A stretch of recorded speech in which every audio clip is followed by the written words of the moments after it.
highlighting some of the tools in Zoom that will help you participate and talk about our process, which will keep the hearing running smoothly. If participating online, you have the option to turn on or off your video and mute or unmute your audio so other meeting participants can see you and hear you. These controls are in the bottom left of your screen on a computer or top right on a tablet or smartphone. Please keep your audio muted at all times unless you're going to speak. This will reduce the background noise, which can make it hard for everyone to hear the presentations. There will be an opportunity to speak after staff introduce the applications and the applicants provide comment on their proposal. When the chair calls upon any member of the public to comment on the bylaw, we ask that you either put up your hand or call out that you would like to speak. Once you have been recognized by the chair or by staff, we ask that you state your name and address followed by your questions or comments. There is a chat feature accessed from the controls on your screen if you would like to ask a question at any time. All questions will be addressed by staff during the public hearing, so feel free to ask any questions you would like addressed as we move along. These questions will be brought forward when the chair asks for public comments. There will also be a final opportunity prior to the end of the public hearing to ask any final questions or make any comments on the rezoning bylaw. Finally, I want to note again that this public hearing is being live streamed on the ACRD website and recorded, and a record of the meeting will be publicly available. Thank you. Thank you. So the subject of this hearing is bylaw P1430. This bylaw is applicable to lot 45 Taylor Arm Drive and is necessary to facilitate a 5-lot subdivision proposal. If you have questions or comments about any of other unrelated topics, I would ask you that you contact the regional district staff after this hearing is terminated. Would staff now like to read out the notice of the public hearing? Thank you. What this is, a public hearing for bylaw P1430, lot 45, Taylor Arm District, Dale McKitty property owner. And when the meeting is being held is March 1st, 2022 at 7 p.m. And where this electronic and call-in public attendance only, please see information below. What it is about: a public hearing for residents and property owners within electoral area D, Sproat Lake, will be held to consider bylaw P1430. This bylaw is a zoning atlas amendment to rezone a portion of lot 45, district lot 622, Clayquot District, plan 12452 from Forest Rural A3 District to Acreage Residential RA3 District to facilitate a subdivision proposal. How can I learn more? The public hearing will be held by the Director for Electoral Area D, the alternate director, or the chairperson of the regional district. The board resolution making this delegation, along with bylaw P1430 and relevant background documents, is available for review online at www.acrd.bc.ca/events/1-3-2022/. Planning staff are available to answer questions in person, through email, and or by phone during normal office hours, 8 a.m. To 4:30 p.m. Monday through Friday from February 15th, 2022 to March 1st, 2022, excluding statutory holidays. How can I provide input? During the COVID-19 pandemic, providing an opportunity for public input and safeguarding public health are top priorities for the ACRD.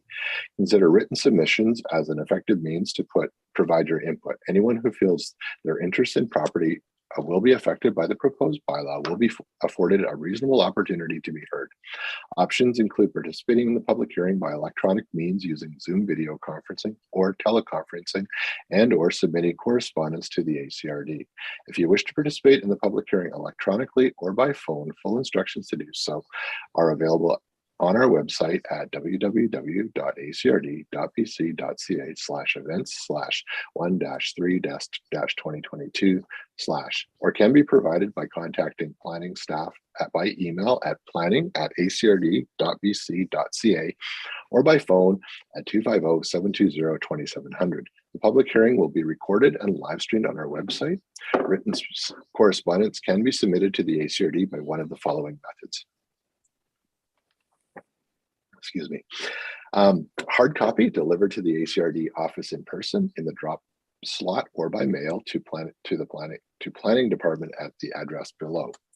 By email sent to planning@acrd.bc.ca before 4 p.m. March 1st, 2022. Email correspondence will only be considered received if receipt confirmation is provided by ACRD staff. Fax sent to 250-723-1327 before 4 p.m. March 1st, 2022. Fax correspondence will only be considered received if receipt confirmation is provided by ACRD staff. All correspondence must be received by the ACRD no earlier than 8 a.m. on Friday, February 15th, 2022, and no later than 4 p.m. on March 1st, 2022. Correspondence submitted and or received outside of these parameters will not be included in the public hearing.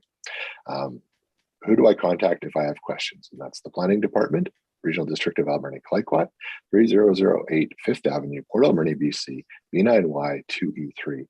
Telephone 250-720-2700, fax 250-723-1327, and email planning@acrd.bc.ca. And the date of the notice is February 15th, 2022. Thank you. Thank you. So the purpose of this public hearing is to receive input, written and verbal, from any person who believes that their interest in property is affected by the bylaw. The regional district will receive full minutes of this hearing before voting on the bylaw. Staff is taking minutes that summarize the issues raised. So please speak clearly, ensure accuracy. Would staff please introduce the proposal? Thank you.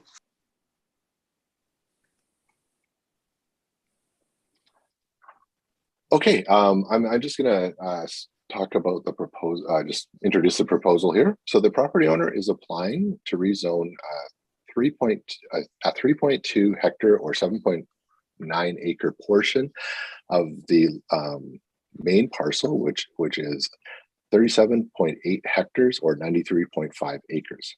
Subject property to rezone it from Forest Rural A3 District to Acreage Residential RA3 District in order to accommodate a bare land strata subdivision with a 0.6 acre minimum lot size. The applicant has provided a conceptual subdivision proposal that would create 5 waterfront parcels ranging from 0.338 hectares, which is 0.94 of an acre, to 0.63 hectares or 1.5 acres in lot area. The proposed plan includes an extension of Taylor Arm Drive to the north edge of the existing property, a common property area for communal sewage disposal east of Taylor Arm Drive right-of-way, and an area for parkland.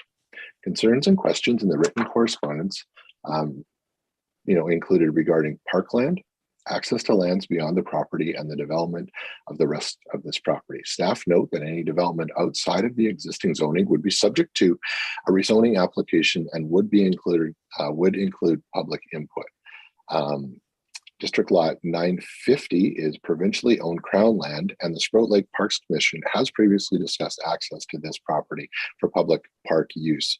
Parkland and or cash in lieu is required at the subdivision stage. I'm just noting that right now we are at the rezoning stage. However, based on public input, the owner can agree to a covenant that stipulates how parkland may be dedicated prior to adoption of this rezoning bylaw. If this application proceeds to the subdivision stage, staff will recommend to the provincial approving officer that suitable public access to Sproat Lake be considered in conjunction with parkland dedication requirements. Staff is of the opinion that it is in the public interest to have suitable public access and parkland dedicated where required or permitted under provincial legislation. A first public hearing for bylaw P1430 was held electronically using Zoom on Monday, October 4th, 2021 at 7 p.m. And on October 13th, 2021, the ACRD board meeting was held and the board of directors received the October 4th public hearing minutes, and then they passed the following motion: that the applicant be requested to provide additional information on a development concept for the balance of the property and further instruct staff to hold a second public hearing, and that the public hearing be delegated to Director for Electoral Area D, Sproat Lake, the alternate director, or the chairperson of the regional board. So that is the public hearing that we're holding today. The concept plan that was attached to this public hearing information package is the concept plan that the board requested at the October 13th meeting, and that was based on the public request and input that was received at the public hearing on October 4th. And I'm just going to share a screen to to just demonstrate the area that is subject to the bylaw right now. So we just, I think Cheryl is going to share the screen and I'll explain it. So there is an option to zoom it in and out. So this area just shows the property, the lot that's part of the rezoning application. It shows the hatched area, which is the application that's the area that's proposed to be rezoned under bylaw P1430. So that's at the northwest end of the property at the end of Taylor Road Drive. And then, excuse me, can I be heard first before you proceed any further with respect to this aspect? I'm sorry to interrupt, but I think there's something else that a number of us have raised in the past. Yeah, so there is an opportunity for the public input. So it's important that we follow through this process. So if I can finish, Wayne, that there'll be an opportunity for you to comment. You're leaping into the whole application. Numerous of us wrote and requested that consideration be given to an adjournment of this particular hearing. We set out our reasons. I was led to believe that that was received by the regional district, and now we're just being sloughed off with respect to the request for the adjournment. It would seem to me that that consideration should be done at the outset before the commencement of the actual hearing. And that's Wayne, so if you could just pause for a moment, I will address that as part of my introduction. But the public hearing, staff do not cancel the public hearing, nor does any individual director. So the board had set up this public hearing. All of your information, including all of the requests for a public hearing to be held, a third public hearing to be held, will go to the board as a part of the minutes of this public hearing. But we do need to proceed with this public hearing. So let me ask one question then. So actually, there will be. Cheryl, can you unshare for a sec, please? So. Penny, I'll defer to you as the chair if you would like me to proceed with sort of the overview of the application and the comments that we've received. Because Mr. Eric has explained that the board has officially set a date for this public hearing. It is proceeding as was per the board's direction.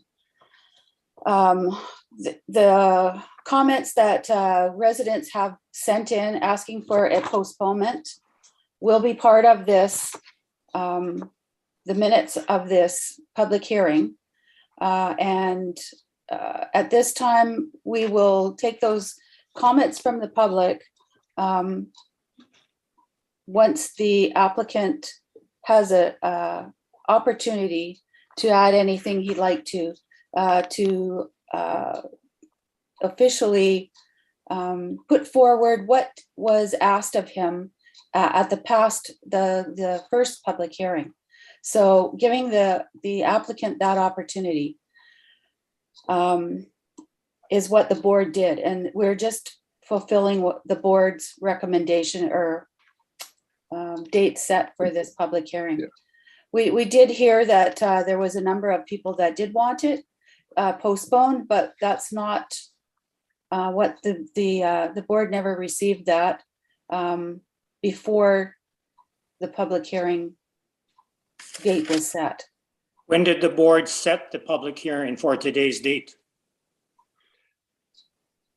Not that long. As I mentioned in my presentation, on October 13th, the board passed the resolution to proceed with to request the information for the concept plan, and then hold a second public hearing. And when was this date set? As I mentioned before, that was October 13th. And notice. So I really think it's important that we follow due process. There's an opportunity for each and every person here to have their views expressed, voiced. And Wayne, to the property owners, If So you send, Director Cote, if you'd like, we Sure. can mute people and then unmute them when it's time for them to speak. So I think Okay. that's kind of what I would recommend we do at this point in time. Okay. Thank you, Wayne. You will have an opportunity to speak when it's your turn. But right now we're going to continue with the staff introducing this proposal and mentioning referral agencies, comments, and written correspondence. Thank you. Yeah, thank you, Director Cote. So Cheryl, if you could just share the screen again, I'll just finish what I was going through. So I think it's important for everybody to see this. So again, I'll go back to the beginning of where I was at the map here, and the so the area that's the subject of this bylaw P1430 is the portion of the property on the northwest of the lot at the end of Taylor Arm. So the balance of the property is not under this rezoning application. The majority of that property is zone A3, which has a minimum parcel size of 10 acres.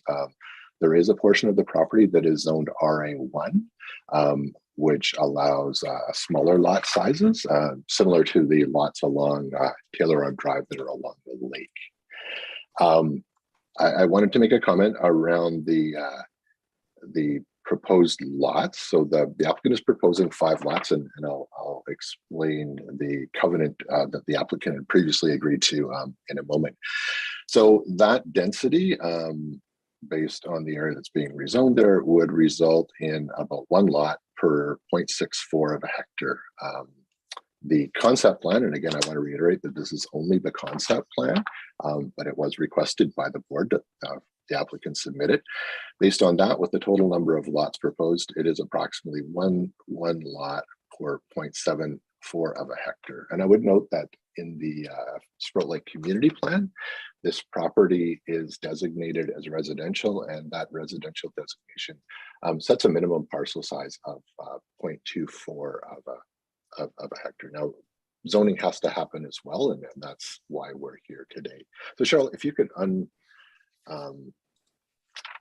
the screen, and I will just, I've got a little bit more information I'd like to read out here, and then it'll be turned over to the applicant, and then there'll be an opportunity for everyone to provide input and speak. So the applicant has provided a concept plan for the entire 37.8 hectares, as I mentioned, of lot 45. Staff, and I think it's really important to note that the bylaw P1430 only applies to the 3.2 hectare portion of this property. The portion of the property outside of this rezoning application is split zoned, as I showed on the screen, with the majority zoned forest rural A3 district and a plus or minus approximately 7.6 hectare portion on the east side of the property adjacent to Asher Road and Clankrot Road, zoned acreage residential RA1 district. The balance of the property that is zoned A3 would require a separate rezoning application before the balance of the property could proceed. To date, a rezoning application for the balance of the property has not been submitted or received by ECRD staff. The rezoning application is only for the 3.2 hectares. A separate rezoning application of, sorry, I think my notes just doubled up here. A plan for the proposed parkland has been provided for the 3.2 acre portion proposed along with the 5 lot subdivision. At the previous public hearing, the owner had agreed to a covenant that would limit the number of lots to 5. Staff recommend that this covenant also include a clause that would give the ACRD the option to dedicate the area shown as parkland on the proposed plan. The option would allow the ACRD, with a recommendation from an input from the Sproat Lake Parks Commission, to determine the best course of action for parkland dedication at the subdivision stage. So what if this rezoning application proceeds? It also includes a covenant which has 2 components that would cap the maximum number of lots at 5, and also have a covenant that gives the ACRD board the option to take the parkland dedication as shown, or some other combination. And well, I think it's important that we present this and talk about it at the public hearing. Parkland dedication doesn't happen at subdivision stage. And one of the other things, the comments and questions that have come up in the correspondence is about the road and the extension of Taylor Arm Road. So I'm sure the applicant will speak to it as well, but the generally roads are required to be put through property. If there's an to provide access to lands beyond is the language in the Land Title Act that governs that. And there's also some questions around what does the turnaround look like? And again, that's something that's determined at subdivision stage, meeting the Ministry of Transportation and Infrastructure road design requirements there. And I just want to note for everybody's information that the approving officer in rural areas or regional districts is the Ministry of resides with the Ministry of Transportation. So the subdivision is a separate application, and it's something the HRD gets referred on and will deal with components like parkland, for example. But the approving officer is with the Ministry of Transportation or the province of BC. Thank you, Director Cote. Thank you. At this time, I'd like to know if the applicants would like to add anything. Yes, Director Cote, it's Helen Sims. I would like to do a very short presentation. Thank you. Thank you. I'm Helen Sims from Prism Land Surveying, representing the owner, Dale Mickety. The entire site is approximately 93 acres, but this application is for only 5 lots at the west end of the site, or approximately 8 acres. We've proposed 5 waterfront strata lots with common properties septic field on the northerly side of Taylor Arm Drive. This is the second public hearing for this application. At the first public hearing, we heard from residents that there wasn't anywhere to park when the public would go to the beach. And we are proposing a parking lot on the northerly side of Taylor Arm Drive. We also heard that there was concern about access to the beach. So we have increased the width of the park and increased the size at the waterfront. This will provide for a footpath to access the waterfront. We are also providing access to lands beyond by dedicating a road to the north boundary of the site. We've had several consultants inspect this site.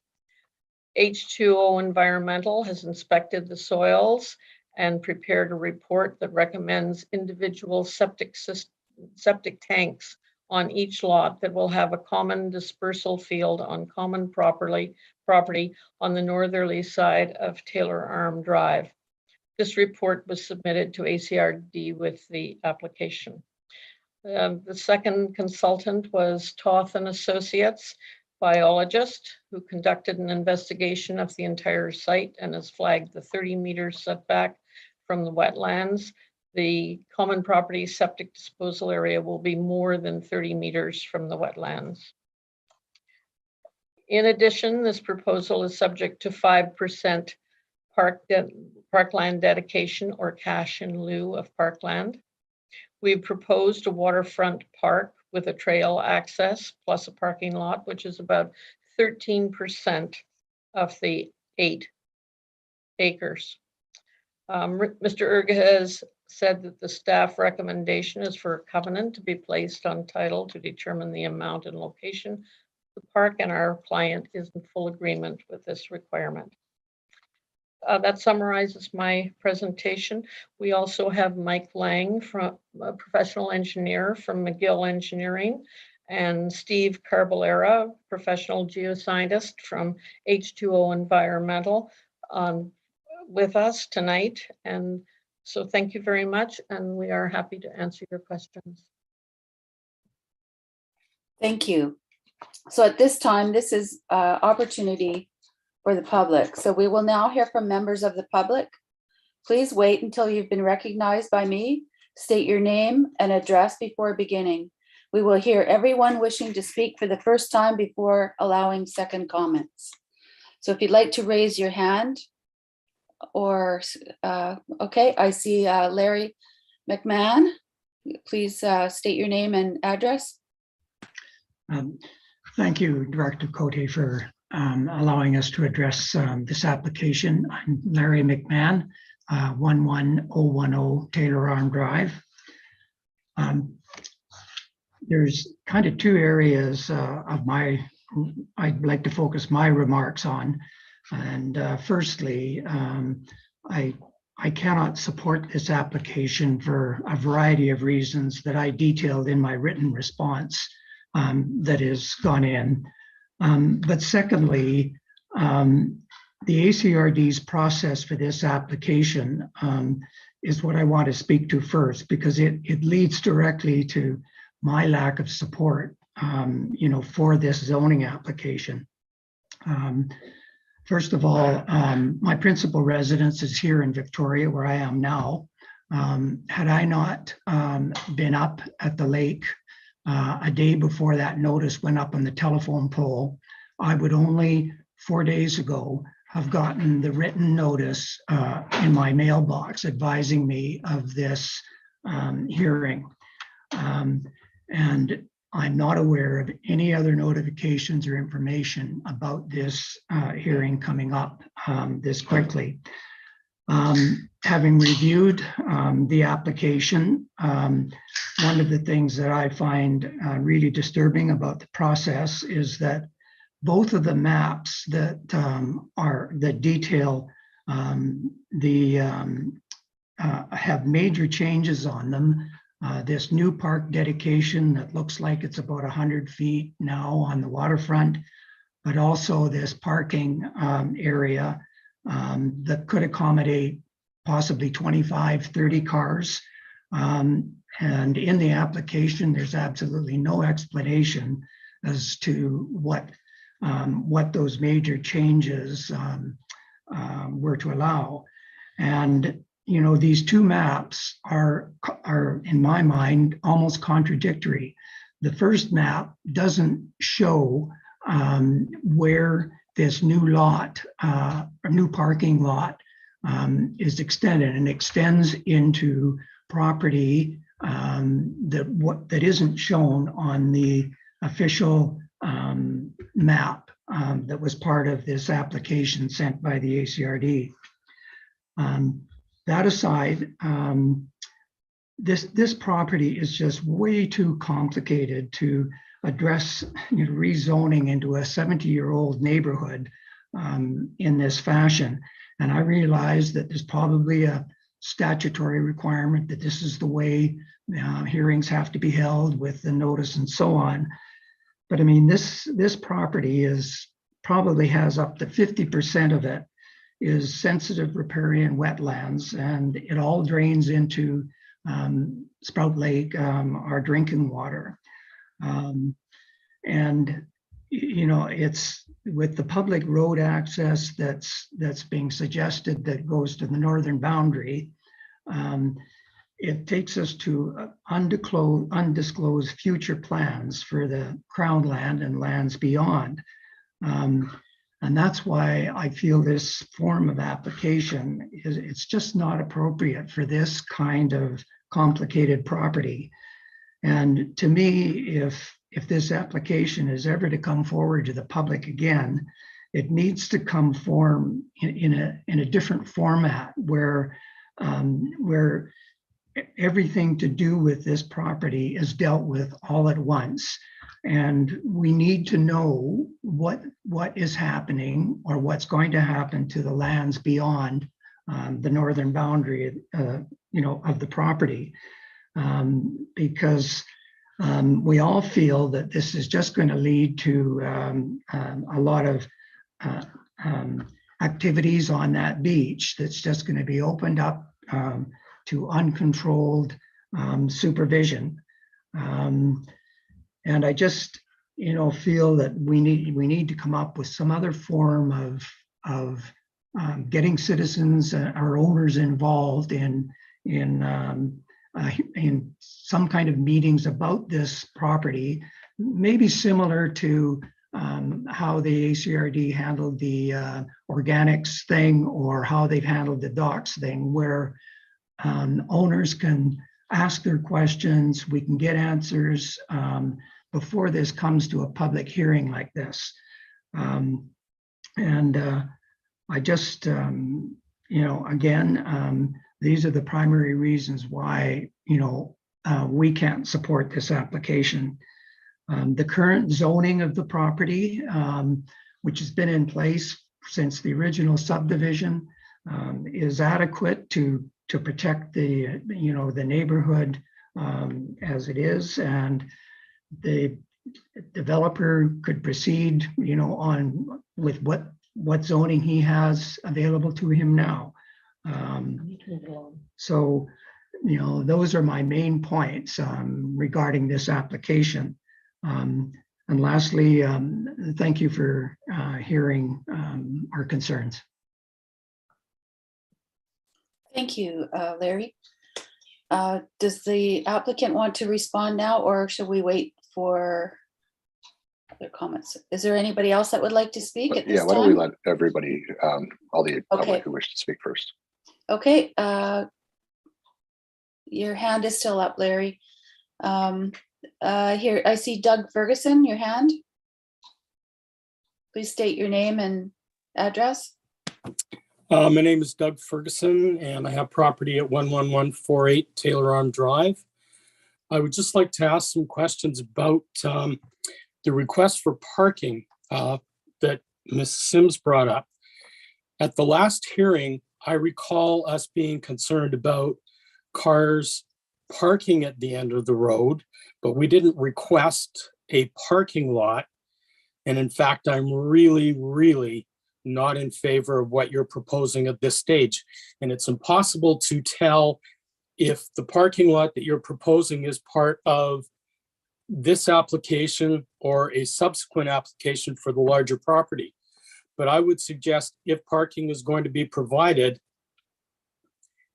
it to be split amongst the entire development and not concentrated specifically adjacent to the 3 existing lots at the end of Taylor Arm Drive.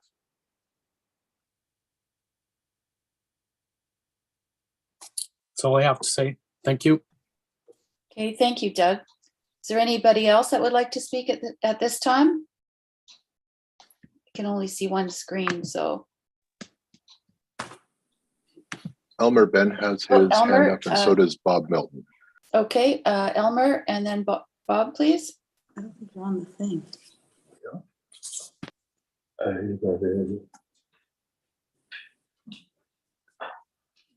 Do you need some?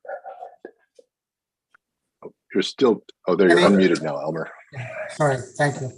Thanks for recognizing me. I'm Elmer Bain, 132 Taylor Arm Drive. So at the last public meeting, October 4th, there was a synopsis of the letters that were written. I see there was no synopsis this time. I'm not sure what weight there is to any of our submissions. I know last time, I feel like they were very minimized, the statements that we made. Yeah, they're against this, they're against that. And I think we had some very valid concerns. There's this new concept plan. I feel like it's a nuclear option, and I guess that's a buzzword right now. But none of us asked for this parking lot. None of us asked for over 100-foot parkland. I don't know where these things came from. This is a quiet neighborhood. None of us asked for a through road through there. So this property, I have to agree with Larry, can be subdivided as it stands. There's nothing to stop subdivision of this property. And at first I was in somewhat favor. I am totally opposed to this now. And I hope my written submission has some weight. Thank you. Director Cote, can I just make a comment regarding the submissions? Yes, please. Yeah, just Elmer, just in response. So all of the written submissions that were at the last public hearing are also presented. They actually become part of the public hearing minutes that the board receives as part of their agenda package. And again, all of the written submissions, there was 24 of them this time, are also part of the public hearing minutes and are submitted to the board for review as well, in addition to your comments. Thank you. I have a question to staff. Is the 24 submissions including the submissions from this public hearing? That is it's all the submissions from this public hearing. Okay, thank you. Okay, I have Bob Milton at this point. Hey, my name's Robert Milton. I'm at 10912 Taylor Arm Drive. My written submission was more on the concept of the rest of the development, but I'd like it, and I hope everybody else's input here will just stress to the developer how his concept has got it completely wrong.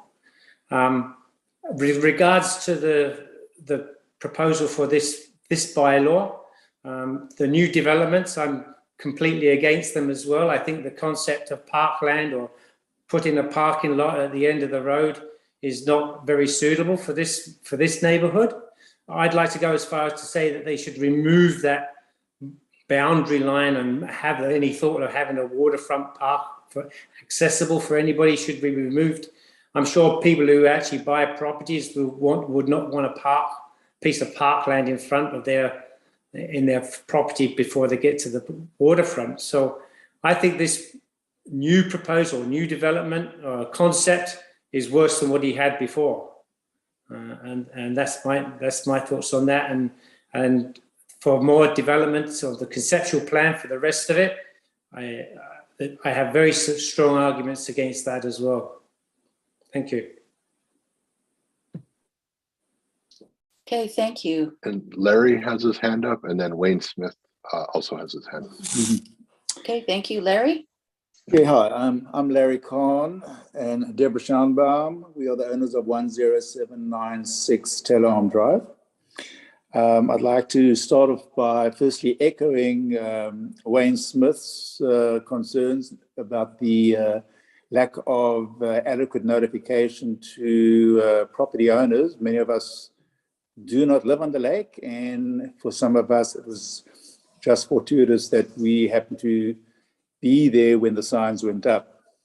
There is an email list that's been circulating with about 15 property owners that abut along the proposed developments. And I think it's fair to say for those of us that have seen each other's letters of concern that we essentially all have the same objections. I won't detail them, but in summary, strong environmental concerns with potential contamination of our pristine waters, the concern of access to the lake or lack of it, and some confusion as to the proposed big development in area C and B on the proposal.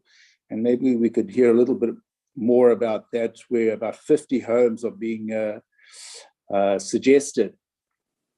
But the process has been really concerning. The optics look very poor, and we certainly object to any decisions being made at this hearing without adequate notice and representation from the community as a whole.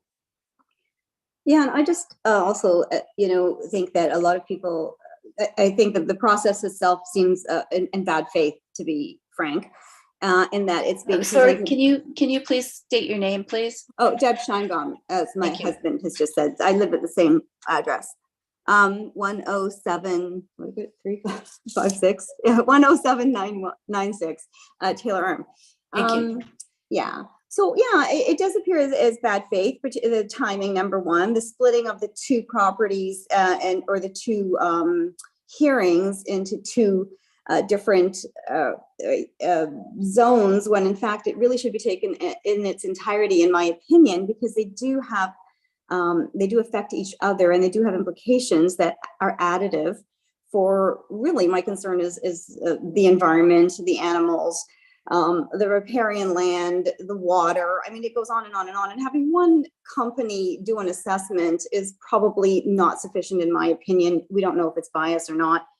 And the other thing is that a lot of people purchase their properties in good faith, knowing the current zoning, and may have had very different ideas about whether or not they wanted to be on this lake, if it's going to turn out to be just a huge subdivision. It's really not what anybody, was planning on. And I think that needs to be taken into account, the people that are already actually there versus potential money making from the land, frankly. That's all I have to say. Thanks. Thank you. Next, we have Wayne Smith. You're muted, Wayne.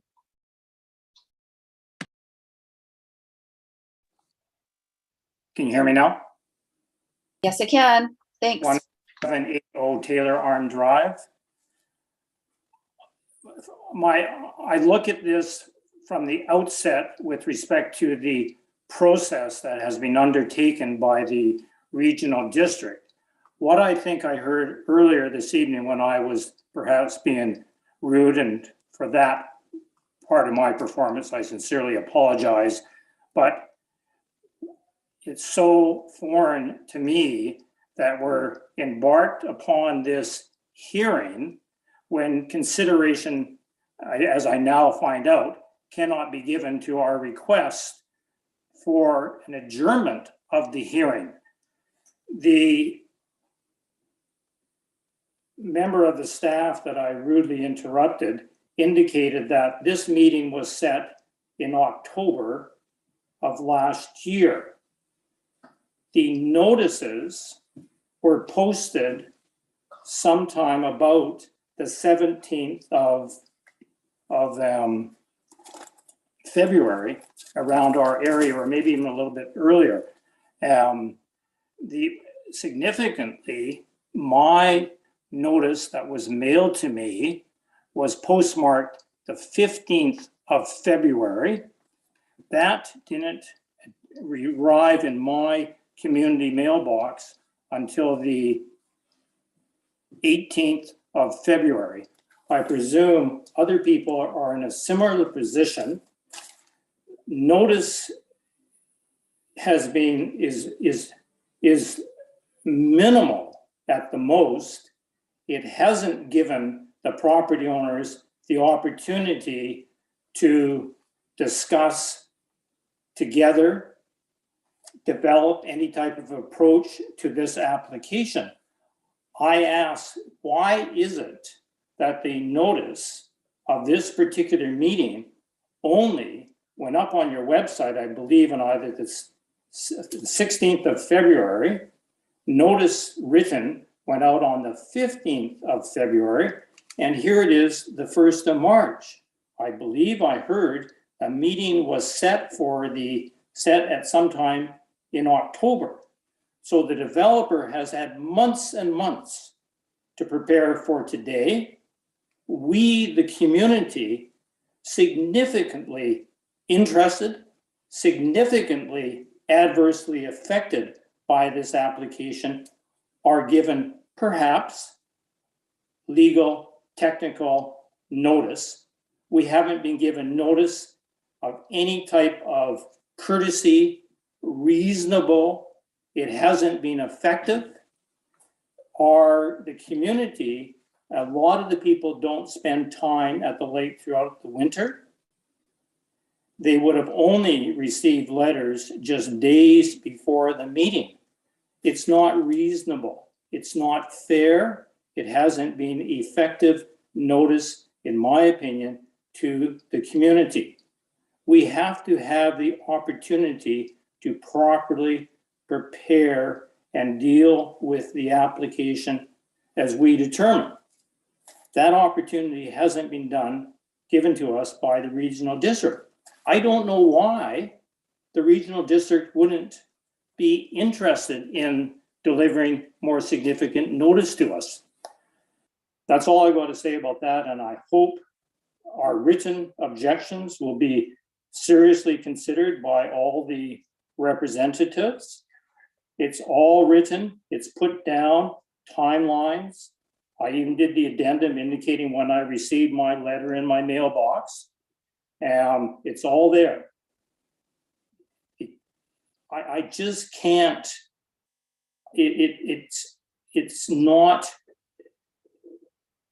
you're not respecting the community. You're not giving us what I would refer to as reasonable notice. As I said, technical legal notice, perhaps. It certainly isn't reasonable notice to expect us to do what we have to do as a group to deal with this application. What I have to say with respect to the application as a whole is that I find it really distasteful that any developer has the opportunity to piecemeal approach a piece of property and decide how they're going to chop up the property. The conceptual plan is simply that. It changes, it'll change with the wind. It doesn't mean anything. There's something wrong with the manner in which this is being approached. It doesn't make sense.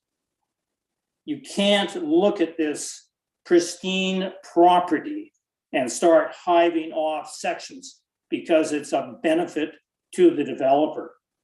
It's not necessarily a benefit to the community. The other issues that I think are significant, they're all contained in my submission.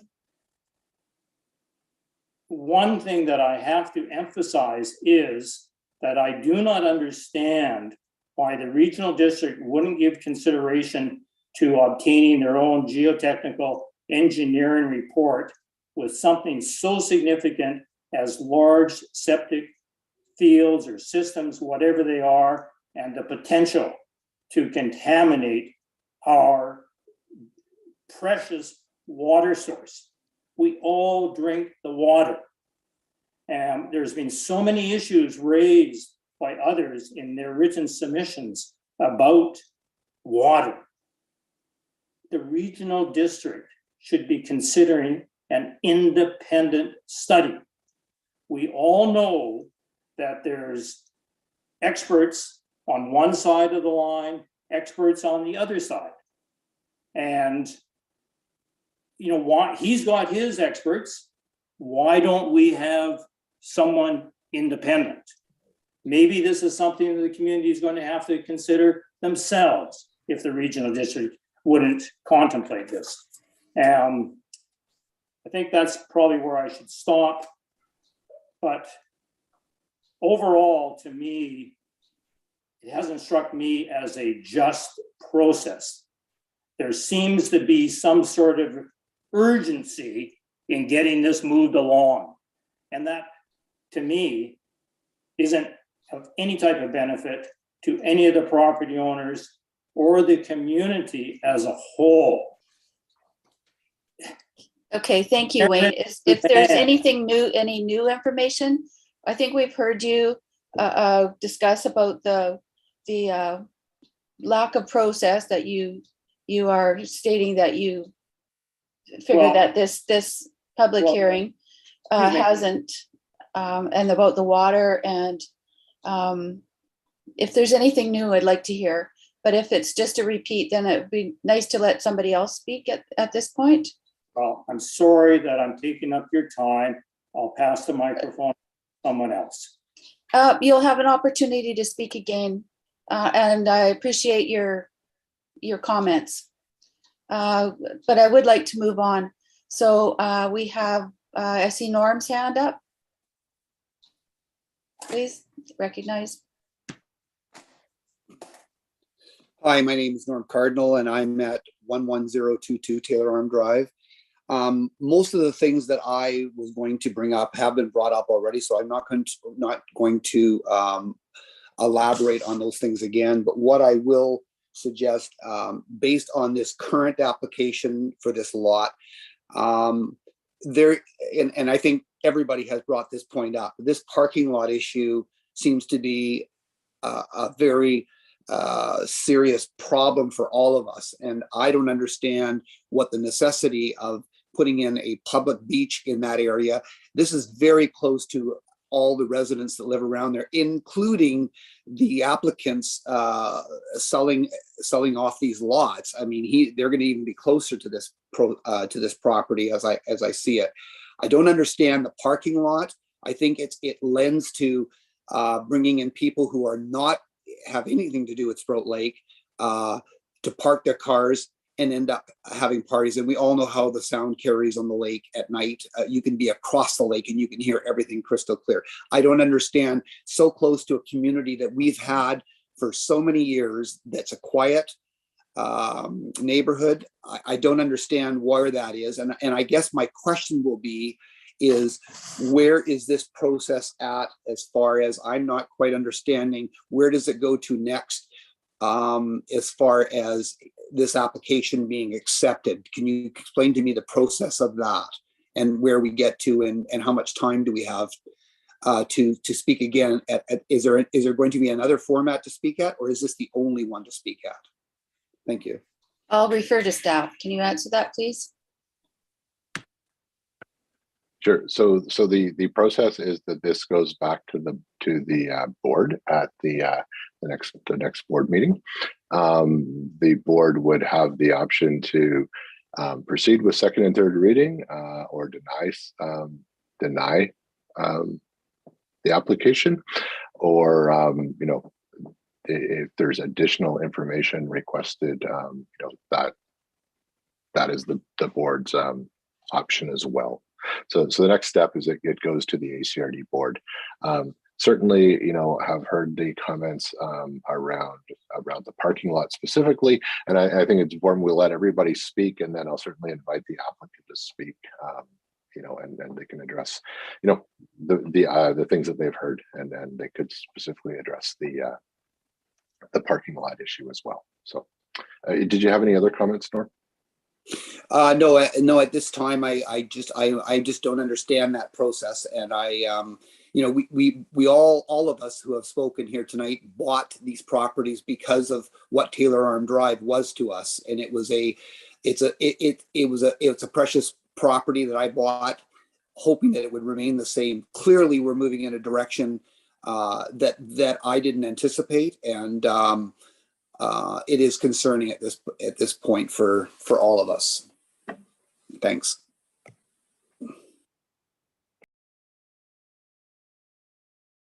A little bit of technical issues here. Oh, I'm back on. Oh, and then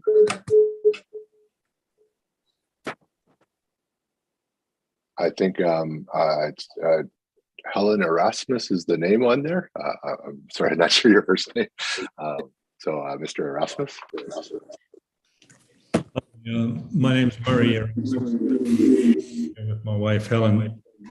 We own a property at 10390 Wilson Road. I have two main areas of concern with this proposal. I'd like to, first of all, echo Wayne Smith's concerns regarding an independent assessment for the... Murray, sorry to interrupt. I just want to check. I see. I'm not sure if Penny Cote has dropped off the meeting right now. So if we could just pause. Okay, great. Sorry. I just wanted to make sure that Director Cote was here to chair the meeting. Yes, thank you. Right. Sorry about that. I was saying I have two main areas of concern broadly with this proposal. One is the septic field systems, and the second is the densification of this area. With regard to the septic field systems, what appears on the proposal appears to me to be vague, non-specific. And if one reads that report from H2O Environmental, there are some gaps in the logic there, it seems to me. We all know that, water flows downhill, and we are all downhill of these proposed septic fields. I think there have been some suggestions that the fields be relocated to another area, perhaps on the northern part of this property, where maybe the gradient of land is away from the lake, as opposed to affecting the people downstream and potentially affecting the lake. So I do think that it is absolutely essential that we get an independent environmental assessment with regard to the placement and development of the septic fields. And that is something that should either be overseen by the regional district, because I think this is a crucial element in this whole development plan. The second broad area of concern is densification and what this means for this area. I think we've all outlined these in the letters that we've written. But essentially, we need to have some assurance that there's going to be adequate access to the lake, that it's not going to result in illegal docks appearing. There has to be some oversight from the regional district with regard to bylaw enforcement, garbage disposal, toilet facilities. All of these things need assessment and evaluation prior to approving a plan like this. And the other major issue that I have is just with regard to water supply to this proposed development. Where is that going to come from? How is it going to be supplied? Is there going to be a pump station placed next to somebody's house to pump water to this development? What does that mean with regard to noise? How is this going to impact on the shoreline if there's a large water intake placed? Where exactly is this line going to run? And whose property is it going to be impacted by that? So these are all issues that I think require clarification before any decisions are made. Thanks, that's all I have. Director Gaudet, can I just address the septic assessment and the process? Yes, please. Yeah, so at the rezoning stage, staff as practice always request in any rezoning application that's going to result in development or a subdivision that the applicant provide adequate information or expert review or from the appropriate person that the property is suitable for handling on-site waste disposal. So that's what that is. So prior to the subdivision, the approving officer also has to review and approve the sewage disposal and potable water, for example. So that is the other step. So and then with respect to the concept plan, so the balance of the property that's not part of this rezoning application, I think the applicant or the owners provided some overview information, but again, we don't even have a rezoning application to review. So we'd be asking for, if we get a rezoning application, we'd be asking for more detailed information around the balance of that property. So I just wanted to leave that as far as explaining our process, and just to address, the second review happens at subdivision. If it goes to subdivision stage, the provincial approving officer also requires this information, and so it's reviewed then as well. Thank you. Thank you. I have Don Boyce next. Hi, Dawn Boyce, 10590 Asher Road. For more than a decade, we've been walking down Taylor Arm and going to what was known as Beer Can Beach. We enjoy to take our dogs there. And what I couldn't do was bring my elderly mother there. She's 88, and the level access to the lake is very limited. And if you have a walker or a cane, this was a nice level entry to the lake. We are having our dog have 2 ACLs operations done on her knees. Part of her therapy is swimming, but how do you get access to the lake that is reasonable to walk to? So I'm happy there is parking. When I am walking my dogs, I don't want all the cars parked alongside the road. So I find it dangerous with our dogs. I'd rather there was a parking lot.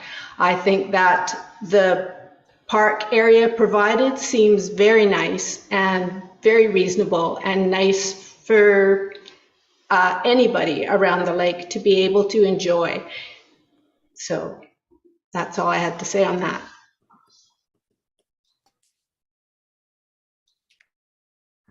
Thank you. Now I see Wayne Smith, you have your hand up again, but we'll have to wait until you'll have an opportunity for second comments. I see Herman Nell. Herman Nell, I'm Tracy Nell, 10814 Taylor Arm Drive. And yeah, I understand. Thank you for all the issues that's been brought up. We agree with that. The one that's unique for us is between us and Larry and Deb. We have probably the only level access road allowance, and it's narrow, 50 feet. But if there's a densification, like the second phases seem to indicate, we might have to anticipate a lot of people coming to the little 50 feet spot between our 2 lots, with the repercussions of people that has no personal interest in leaving the place nice or being quiet after midnight and so on. So I was considering that perhaps a beach on the other side where Beer Can Beach is, even perhaps restricted to the community, might be a good option for us.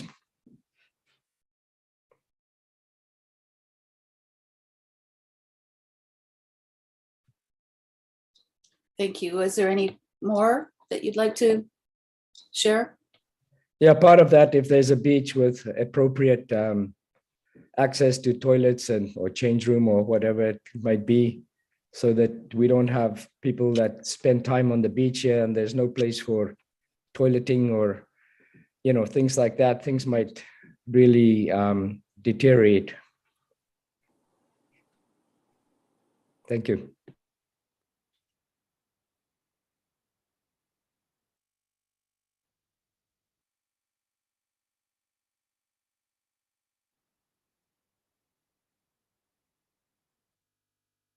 Can you ask another question somehow?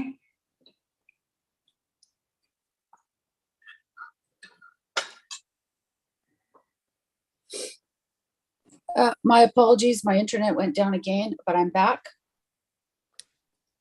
All right, so thank you for that, Herman. So I see another hand.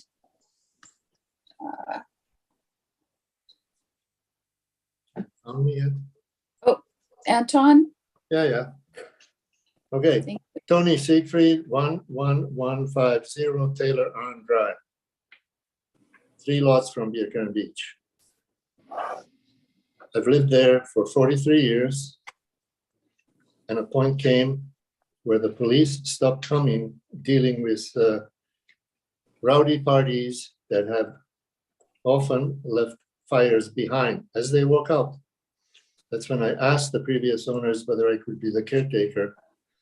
and looked after it. And she agreed, and I did. I'm getting a little too old to be doing that now. I'm not looking forward to having my house burned down. Opening the windows in the summertime to air when the wind comes up and the house fills with smoke is not a nice feeling. I've had to put out many fires, and the fire department has been there twice. There was also a meeting a number of years ago at the top of my driveway, which is right by Beercan Beach, attended by the Sproat Lake Fire Department reps, don't know the names, and some other people. And the conclusion was that if Beercan catches on fire, A, it wasn't protected, B, they would have to call in the water bombers, and it would bankrupt them. They were dreading it. I am still dreading it. It was a private property, never stopped anyone from going there. The neighbors, they have never caused a problem. They go for a walk there on their dogs. It's perfectly fine. It's the 3 generations that have been going there. I have actually caught grandparents with their grandkids, bringing them over, training them to go there. This place is a fire waiting to happen and burn down our neighborhood.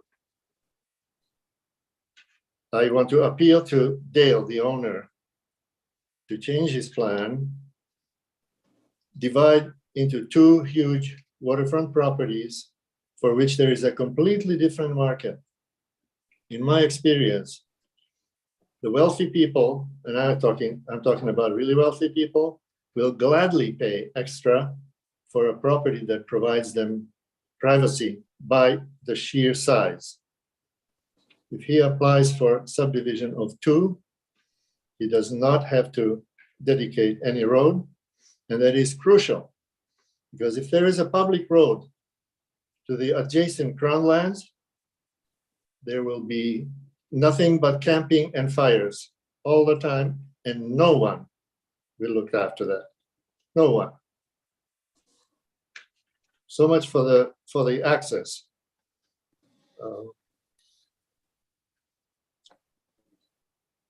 Yeah, that's the septic fields. In areas where there isn't suitable soil for sewage disposal by septic fields, nice big holding tank and a bonded company that comes and regularly empties it. 100% solution. It'll never pollute the lake. And even the report provided to you shows that there is not enough soil. Some kind of a solution for the neighborhood so that they can go for a walk and enjoy the waterfront or maybe the adjacent crown land without actual dedication of waterfront to the public. Because as soon as that is there, it is just trouble waiting to happen. And I've lived for 43 years dreading it. I literally worry about house fires all the time. Okay. Oh yeah, the parking lot over there. Well, let me see.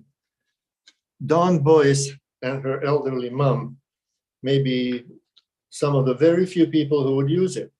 If there is a public road going to the boundary of the crown land, the yahoos who come, they're not going to park there and then walk 1,000 feet. They'll drive to the end. They'll drive and park anywhere on a public road. Nobody can stop them, and nobody will. So those are my worries. As far as the rest of the property, it should be developed maintaining a rural ambiance that we have here. Sort of similar as is on the south side of Asher coming down to Taylor Arms. 5 or 10 acre lots. This is what the neighbors, I think, would be able to accept with no trouble. It would still remain rural. I think that's about all my points. Thanks very much. Okay, thank you. Can staff help me? I've switched to my iPad, so. I see, is that Norm's wife there for the first time? Yes, hi Penny, it's Janet Bryden. Thank you. Okay, thank you. I'm 11022 Taylor Arm Drive. Tonight I'm calling in from our primary residence in the Comox Valley. And sorry, our names are swapped. We signed up separately. I just wanted to echo some of the concerns raised around the proposal not being all inclusive of all the phases in one go. And I'm not really clear and would like some explanation as to why that is. I think it doesn't make sense to do it piecemeal like the others have said.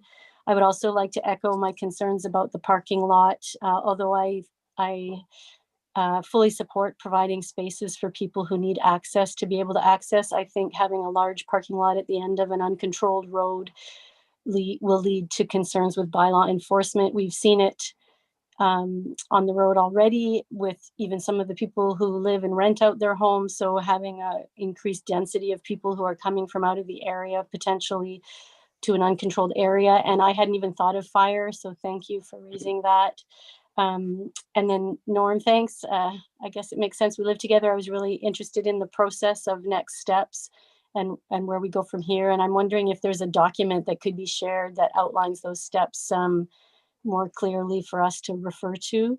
And I was also the last question I had was around the community plan. Mike made a comment at the beginning and I just missed it around what the community plan holds for this area. And if we could just revisit that. Thank you. Thanks, Janet. Does staff want to reply? Yes, sure. On our website, there certainly is a process, and if you reach out to myself or one of the staff, we have a rezoning application pamphlet that outlines the process. We can do that. When I was introducing the application, I did mention that the Sproat Lake Community Plan designates this property in this area as residential, and I just noted that the parcel size limits within the community plan are 0.24 of a hectare, and that's 0.6 of an acre for people's information. So, and I was just highlighting that the application complies with the community plan. Thank you. Is there anyone else that would like to speak for the first time? I see, Wayne, that you're up there again, but we have to let people speak for the first time if there's anybody else.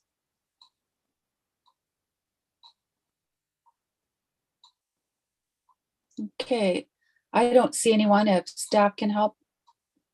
Nope. Okay, so Wayne Smith, would you like to speak again for the second time?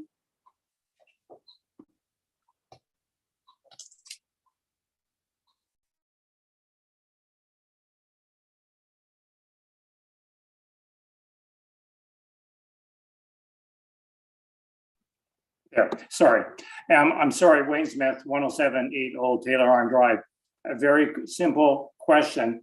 I don't understand whether or not the proposed parcel of land from the developer is an easement or whether or not it's considered to be park land, something to be undertaken by the regional district, and then what follows from that in terms of amenities, if that's the way it is, or if it's simply going to be an easement like Cook Road is and Wolf Road and the other roads in that area. Thank you.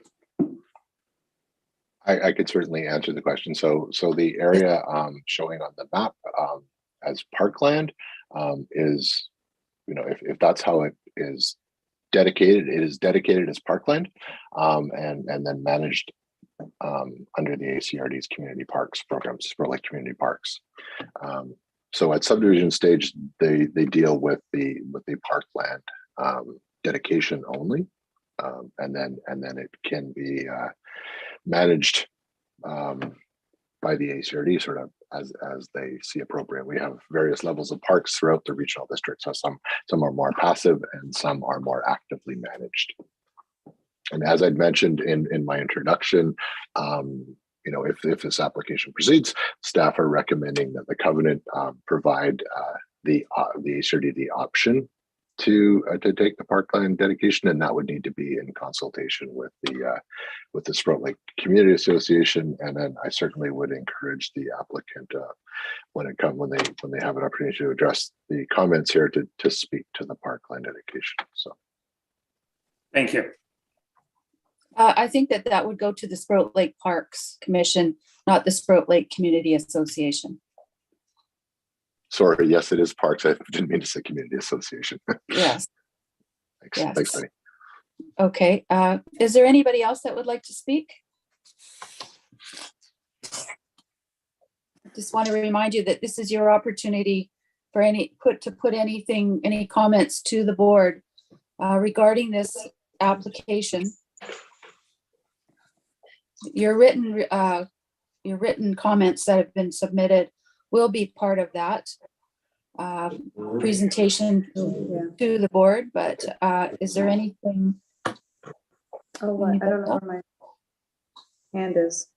Yes, okay, yes. Okay, Deb Scheinbaum, 10796 Taylor Arm Road. I'm just kind of wondering who does the assessments about the impact that this would have on the animal life. Like, we've talked a lot about the water. I mean, I'm like, in particular, some of the birds, the owls, the bears, and the eagles, and how all this impacts their territory. So I just would like to know who does that, and who reports that, and how does that get assessed, and what is the consequences of any impact on wildlife in a wooded area and wetlands. Is that an independent process, or is that what the developer does as well? And the other part is that there already is a well-known to everybody, apparently, illegal campsite that runs the entire summer on one part of the lake. It seems to be completely unsupervised, and I think it's easy to have that happen, and I would not want to see that type of thing happen close to a residential area due to the concerns that everyone has already addressed. But there does not really seem to be a lot of ability to monitor, regulate, or have any consequences for any behaviors that transpire. So that's concerning. Two things. That's it. Thanks. Director Cote, I can certainly answer that. So, on larger parcels, where there's things like wetland and that involved, part of the rezoning application process is a referral to the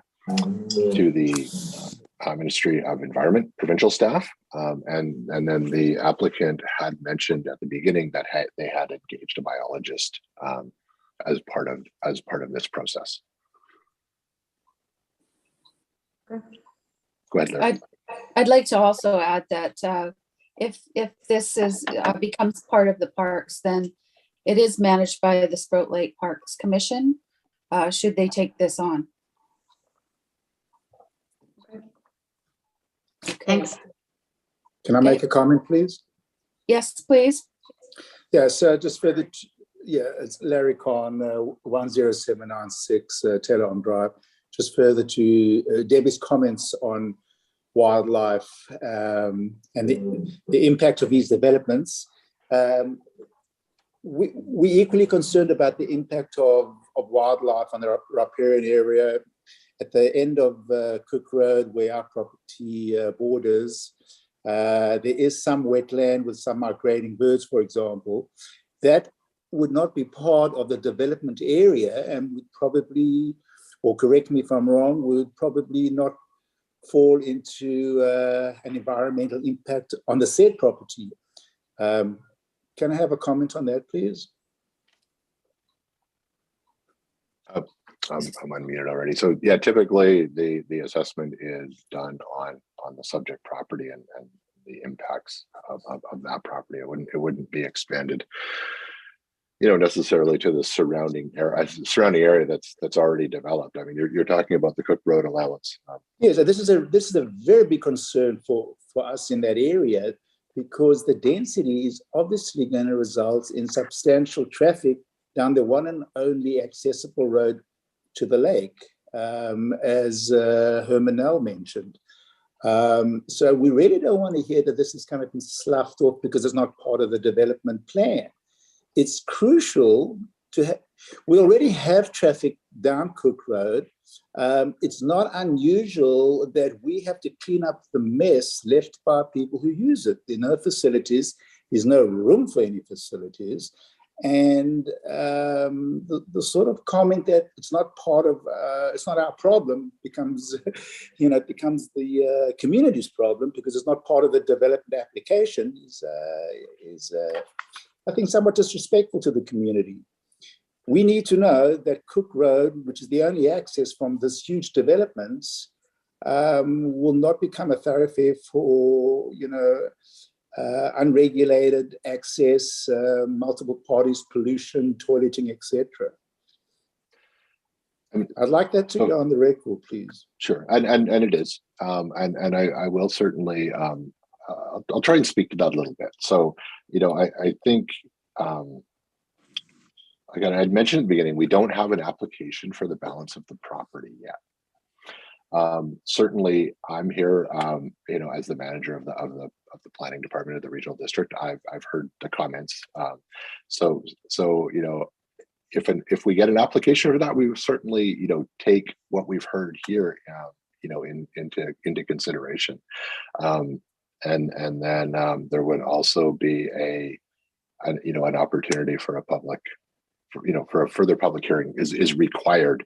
And people have also said, that if there's, further development on this property, some opportunities for a public meeting. I mean, I think that's something that, the applicants have heard, or the current owners of the property have heard.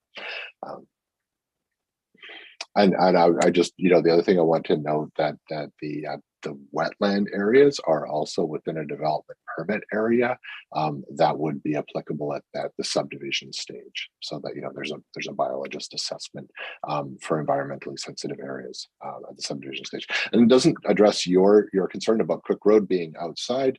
All I can say is that I've certainly heard what you have to say, and that's some of the concerns of the neighborhood as far as, if the balance of the property is developed. So hopefully that answers your question. And Director Cote, we do have one attendee, Sharon Powell, and I just would be appropriate to invite her to speak because she does have the ability, sort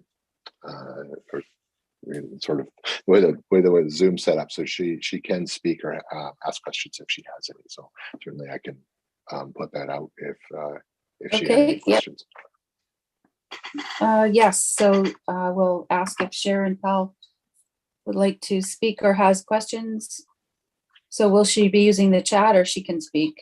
She can speak or she could use chat.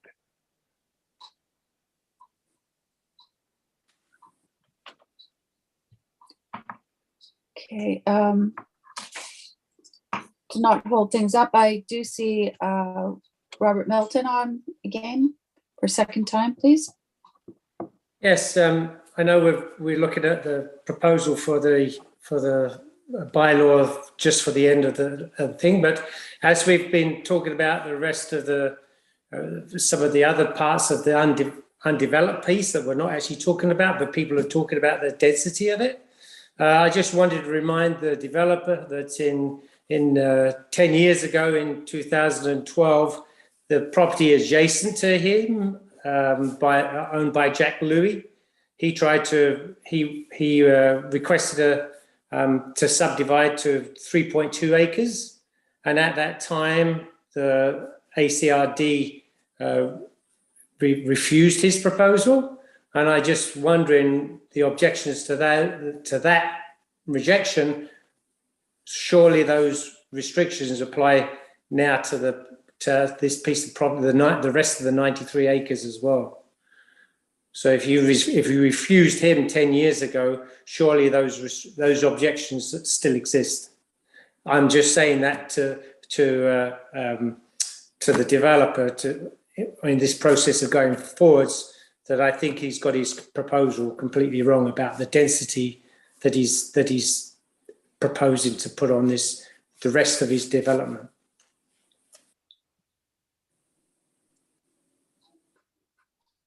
Okay, thank you. Is there any other comments, or did Sharon Powell send a chat or anything? Nope. Okay, great. Does anybody else like to speak for the first time or a second time? Norm? I was listening to what Tony had to say just a while back about the developer, and I think it's something that I would like to reiterate or agree with what Tony said. If this development was this zoning was less lots, if it was 2 or 3 lots, he would have no problem getting his money out of that, because there are people with lots of cash that would want those size properties. So I second what Tony proposed, for him to reconsider and look at less lots on that property, and it might be much more accepted by the community. Thanks. Before we continue with the, and certainly let any members of the public want to speak, but we want to make sure we provide the applicant an opportunity to respond if they wish as well. Okay, we have one more second Tony comment. and Murray both had their hands up. Okay, so Who is being recognized? Tony? Okay, thank you. I think the subdivision of the waterfront section of this lot would need to go to 2 lots. Then he doesn't have to dedicate any road, any public road. 3 and more, if I understand correctly, and Mike can straighten me out, there has to be a road dedication, and that will open up the crown land, and that crown land needs to stay the way it is, because there is a nice beach right on that, and it'll be nothing but a party town. So 2 lots. Mark, am I correct? What you're referring to is parkland dedication. So if it's more than 4 lots, parkland, and any of the lots are under 2 hectares, parkland dedication is required. The Ministry of Transportation determines the extent that the road would have to be, how the road would be extended. If he goes for 2 lots only? Even if he goes for 2 lots, yes. Yeah, and any subdivision, the road dedication is a consideration by the approving officer. So we're up the Ship Creek. You're going to have a highway going through. There was no mention whatsoever of improving the Taylor Arm Drive. There'll be a ton of traffic. The owner of the acreage beyond the crown land has been itching for decades to get through Taylor Arm, and the previous owner absolutely categorically said no, there will not be a road going through. But that was then. Anyway, thank you. That's it. I'm done. Okay, next. Recognize, says Helen. Hi, it's Maria Erasmus and Helen again on 0390 Wilson Road. There's been a lot of concern around the method of notification for these meetings. And could I maybe request that instead of using regular mail or the community mailboxes, which we certainly don't use, could we perhaps at least have notification from the regional district by email, based on the emails that you currently have from, I think, everyone who attended this meeting? We've provided an email anyway. I think that would be a much more efficient way of getting the notifications out regarding this development or any of the zoning applications relevant to this development. Yeah, I can speak to that a little bit. So we do have legislated requirements for notification. So we advertise, the applicant advertise in 2 ads at the local newspaper, and I recognize people aren't here. If we mailed, if people's own properties, in this instance on Taylor Arm Drive, but live elsewhere, we do a notice to occupant to the address on Taylor Arm Drive, and then we also mail to the address that's on the BC assessment database, which we use is the requirement that we have to have for notification. And then there's been a couple of comments around how the notification works, and it's, part of it is we are limited by the legislation on how we notify for public hearings. Certainly we'll try and look at what other options are, but we do lots of public hearings around lots of areas, and we don't have everybody's email, and we have to be consistent and follow a regular process for all of our public hearings we have. But certainly always want to consider ways to make sure as many people that are affected as possible have an opportunity for input.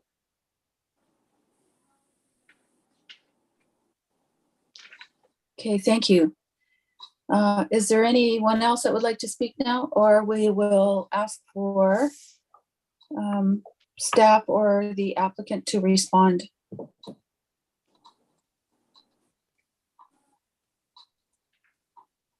Thank you, Director Cote. I can respond to several of these items. The access to lands beyond, that will be a requirement from the Ministry of Transportation, and it's governed under the local government or the Land Title Act, and that will be determined when we submit an application to the Ministry of Transportation for this application. We heard concerns about people parking on the edge of the road, that it wasn't safe, etc., at the last public hearing. So therefore, we felt that that was a neighborhood concern, and we put a parking lot on Taylor Arm Drive. The parking could be broken up in several pieces if that's what the neighborhood wants, but we felt that we were doing the correct thing by adding parking on that site, and therefore alleviating the problem of people parking in driveways or whatever. The park that we proposed was really with working back and forth with staff, and there was a desire to have access to Beer Can Beach. So again, we felt that that was the correct thing to do. The park, which we have to dedicate, or there will be cash in lieu for 5% of the site. That site of 8 acres, about 13% of it is right now proposed to be park. With regard to the amount of time between the two public hearings, we needed time to prepare a concept. The ACRD board felt that the public should have a concept plan. We're not saying that this is the exact perfect concept, but it is a possibility. It does comply with the official community plan, and the density really is very low. There's approximately 50 lots on 93 acres. So that's a very low density in that area. And if this concept does continue, then approximately 50% of the land would be park, which would be a great benefit to all the wildlife Yes, we have had a biologist go out and inspect that property, and he has flagged the setback from the water course, and everything is more than 30 meters away from the water course, from the wetlands. There's absolutely no plan to open up any of the existing accesses that are on our dedicated road right now to the lake, and that has never been part of this plan. And I think that addresses the main concerns, although there was a concern about the septic systems. Steve Carballera from H2O Environmental who is inspected and written this report, is with us, and if anybody would like to have him speak about this report, then he would be able to address any of those concerns. Thank you. I see a hand from Matt Huslage. Yes, thank you, Penny. Matthew Huslage, a resident at 10636 Taylor M Drive. My question is to Helen and to, I forget the fellow's name you just mentioned, with regards to the 30-meter setback from the wetland. Because there is a conceptual plan for a sanitary treatment plant to go in proximal to the wetland, my question is referring to when was that setback created?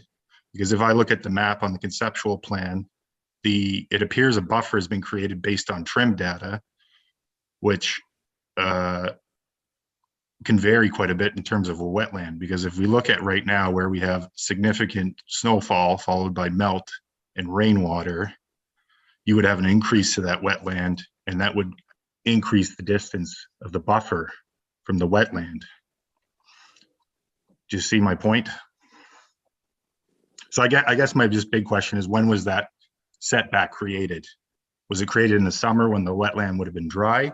Was it based on the trim data? Or was it based, was it done over multiple periods of the season where the elevation of the wetland changes? Thank you. The wetland was flagged by Steve Toth, who is a professional biologist. He has not prepared a written report yet, but our survey company surveyed the location of the wetlands, and this is not just from trim data.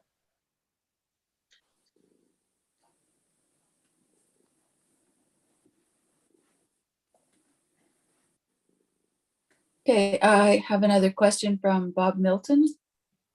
Yes, I was just interested to hear about you suggested that you weren't going to open up any of the public access easements to the lake. And I find it very strange that wouldn't be any reason for the developer to do that. The people that you're going to sell the properties to, they're the people who are going to open up those easements. And the density of that you're proposing would certainly swamp any of these at Cook Road or any of the others that people would use these access points, and they weren't intended for that. When I'm sure when the properties were laid out and we have an easement every six properties, that was done on the assumption that we would have 5 to 10 acre lots on the non-waterfront properties. I just don't see how you could conceive putting 50 properties in there and not think it's going to impact the lake usage a lot. I knew when I bought my property, I have an easement between myself and Brad Minton. We knew that there was a public easement there. but we were only thinking it was going to probably affect 2 or 3 to 4 households that would be developed at some time on the non-water side.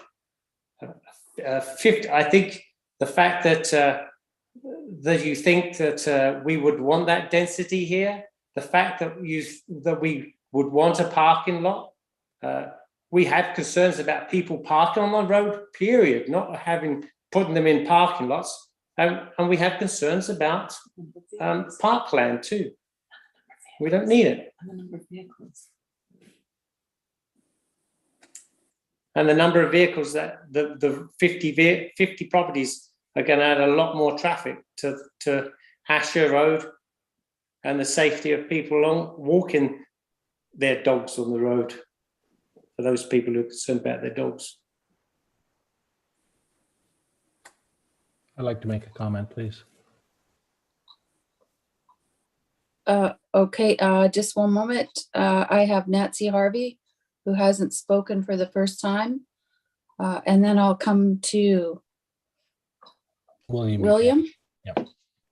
Okay. Thank you for the opportunity. I did cover this in my letter to the ACRD. There was a comment just made by Ms. Sims that this is not a very severe densification in the upper property. And I do understand this is not what we're talking about. But the concern on the first meeting was the fact that this was a piecemeal approach, having now the potential of 50 properties. There are 44 current properties on Taylor Arm. So this basically essentially doubles what's going on here. And to actually create a subdivision without the vision of how these people access the lake in a responsible way is incredibly short-sighted. And I would like the board to seriously consider that for not only this subdivision, but all future ones that are off lakefront. There needs to be a plan for the people who will reasonably expect that access. Thank you.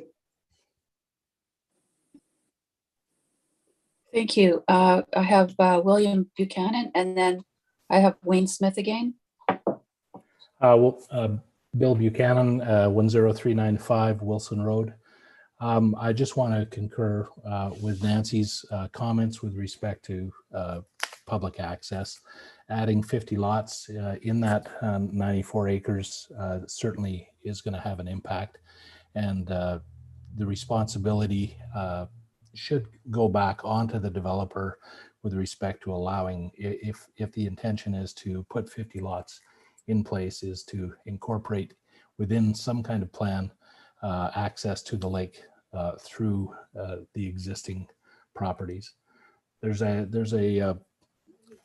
We've gone through this before at another lake that I used to own property on called Lakeview Meadows in Invermere, British Columbia. And what was evident there and is evident at this meeting, obviously, is the concern based on the number of people who are attending this meeting. And again, the existing community had the opportunity to give input and work with the developer to come up with a conceptual plan for that entire area. And what resulted was an incredible property. The majority of them being upland properties away from the lake, but still allowing them all access to the lake through cart paths and so forth, with a significant community beach area as well.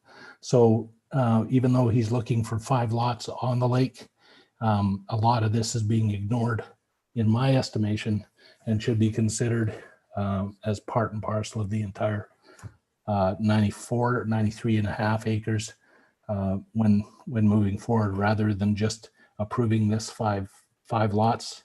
The entire thing should not be piecemealed, as Nancy said. It should be all part and parcel of it and approved all at once. Thanks for your time. Thank you for your comments. And I don't see another hand.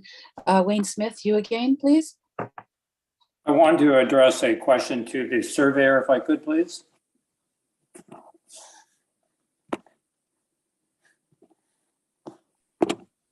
What is your question? Oh, I'm sorry, I don't see her now. I didn't know whether or not she was still there or not. concerning this conceptual plan and the density of it and the numerous suggested or proposed homes, how is it proposed that you're going to obtain water for these homes? You mentioned it wasn't going to have an impact on any of the present easements. My question simply is then, how do you propose to get water to these residences? Thank you.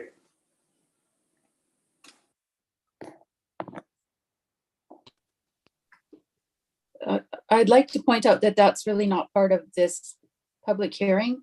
I understand that it is part of the overall development, but can staff help out here at all, or? Well, Penny, she did mention it in her statement there, that it wasn't going to have an impact on any of the present easements. And so my question simply is, where is the proposed waters to come from? If I could answer, Director Cote? Yes, please. The subject of this public hearing is for just the 5 lots.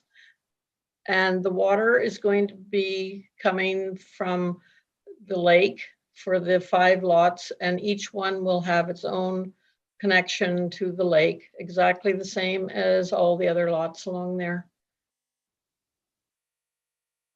I was referring to the conceptual plan, which you mentioned a little bit earlier. That's not part of this public hearing at this time. But then that gets back to my point. We're doing this once again piecemeal. Yeah. Okay. Point taken. Thank you. Thank you. Larry, you have your hand up. Yes, again, I want to second what Wayne is saying. This is the problem with the whole process. If the waterfront lots are going to be approved, that would have a huge impact on what happens next. If the waterfront lots are taken into consideration with the entire project, then perhaps the water and the water access should all go through the part of the property that is on the front of the water. But once it seems as if these waterfront lots are going to be approved, that will negate any access to the water, both for water supply and for public access to the rest of the property. So we can't look at the whole proposal piecemeal. Okay, thank you for your comments. Is there any other questions at this time? Okay, I see Janet again, and then Wayne Smith again. Thank you. I'm just wondering if Ms. Sims could comment on why the proposal is not inclusive. Can you say your full name again, please? Sorry, Janet Bryden, 11022 Taylor Arm Drive. And then just if we could get a comment on why it's not being considered together, because I think the points that Larry just made and before that and Nancy around, if we're looking at a big development that needs waterfront access and there's a portion of the proposal already approved that limits that access, that just doesn't seem to make sense.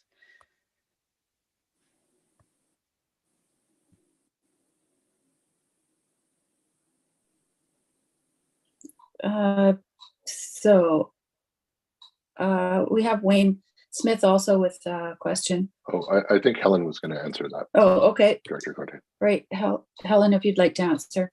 Thank you. Thank you. The concept plan was required for the remainder of the property by ACRD board. So we had to, in order to get this to a second public hearing, we had to prepare that concept plan.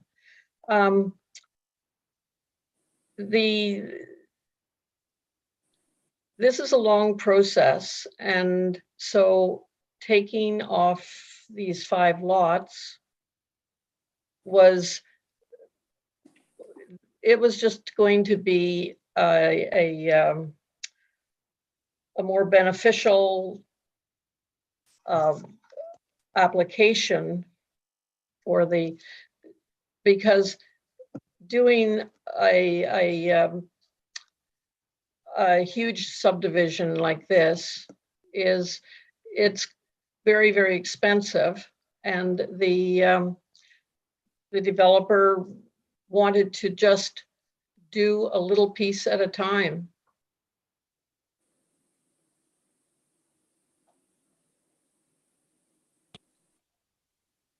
Okay, thank you for that. Possibly Dale would like to address this as well. Okay, Dale, would you like to address? You bet. The ACRD asked for the concept plan. That is not in my plans in the near future at all. Hard to say even if the demand will ever be there for that amount of property. And it is strictly a concept plan. I originally came in there last October. I've been planning this for 3 years so that everybody's that's saying this is just dumped on them. That's not correct. I've talked to neighbors when I've seen them. Tony, you and I have talked. I'm just trying to make I'm trying to make it available so that other people can get some of the nice property that's out there. I want to devote, like I said, 35 or 40% of the entire land to a park out there and to protect the wetlands and protect the wildlife. I've gotten biological surveys. I've gotten the septic people out there. We've done the testing.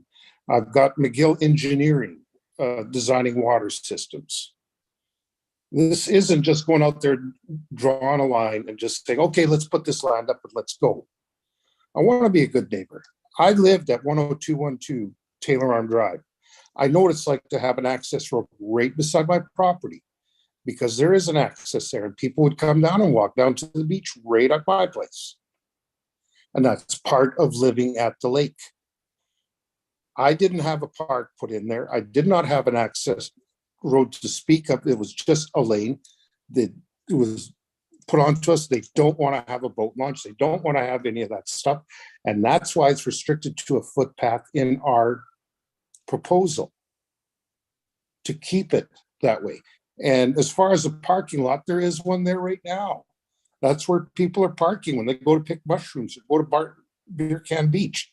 They're parking right at my property. They're approximately where we've got the parking lot designed right now. Tony, you and I talked about that. And if it is my intent to turn the park plan over to the ACRD parks, and just as they do at Cougar Smith Park and others, it would be maintained by them. And, you know, all we're talking about right now, and everybody's so concerned about these other 50 lots. I'm not developing 50 lots tomorrow. They've asked for a concept plan. There it is. That's a concept. That doesn't mean that's what I'm going to do. And I can't do it without applications put through to the board. You know, we're talking about just the 5 lots right now. I don't know. Understand everybody's concern, but I'm not oblivious to it. I lived right in that. I know what it's like there, and I love that area. And like I've stated to everyone before, I'm not some foreigner that's coming in there. I was born in Port Alberni, West Coast General. I've got family there, and I've got roots. And I'd appreciate, you know, anybody wants to call me up and talk to me about it, that's fine. I've followed everything that the ACRD and the Ministry of Transport and VHA and everybody is asking me to do. And I intend to fully do that. I get my drinking water out of that lake. I don't want to put in a septic system that's going to pollute the drinking water. I'm sorry, I lost my temper a bit.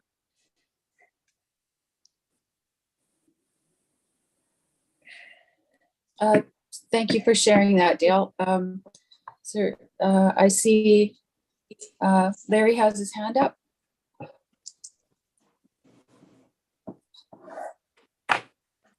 Can I make a comment to Dale, please? You have to speak to the chair. All right, then I'll address it through the chair. Given what we've heard from the developer, why could an undertaking not be made, as the developer has now just told us publicly that he has no intention of developing the proposed area, that it will not be developed and cannot be developed if the waterfront properties are passed or accepted? I think that would appease a lot of the community's concerns. If an undertaking is made, as he says, that it will not be developed, the subdivision will not be developed, or the waterfront properties cannot go ahead. That's not what I've said.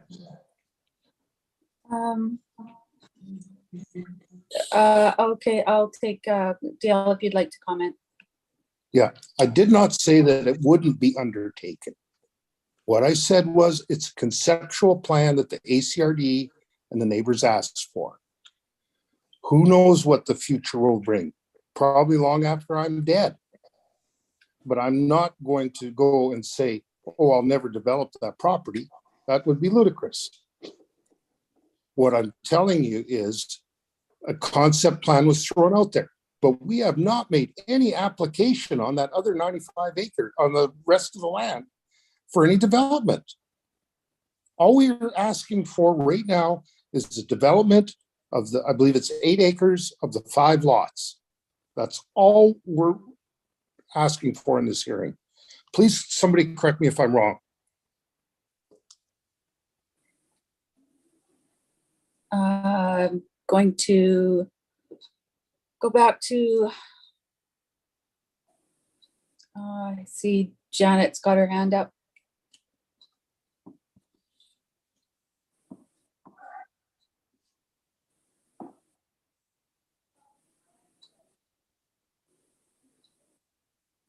Sorry, that was a legacy hand. Oh, okay, thank you. I have Brad. There's Brett.